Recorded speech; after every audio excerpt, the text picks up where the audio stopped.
পৃথিবীটা এমন একটা জায়গা যে ভালো জিনিসের খারাপ রয়েছে। ধর্মের কথা বলি, এই ধর্মের কারণে মানুষ অনেক অন্যায় থেকে নিজেকে বিরত রাখে। এই ধর্মের কারণে মানুষ পরিবারের যে সম্পর্ক সেগুলোকে মূল্যায়ন করে।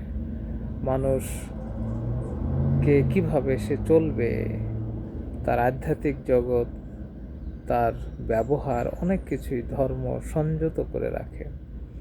মানুষকে একটা সুন্দর সম্পর্কের মধ্যে একটা মানবিক মানুষ হিসাবে যে কোনো ধর্ম একটা ভূমিকা রাখে। আবার এই ধর্মই সবচাইতে রক্তক্ষয় ঘটিয়েছে এবং মানুষের প্রতি ঘৃণা তৈরি করেছে, এবং একটি জাত, একটি ধর্মগোষ্ঠী আরেকটা ধর্মগোষ্ঠীকে ঘৃণা করেছে, যুদ্ধ করেছে। আসলে আমাদের সব কিছুরই সাইড ইফেক্ট রয়েছে। এই মধ্যে যদি ব্যালেন্স না করা যায় তাহলে কিছুই করার নেই।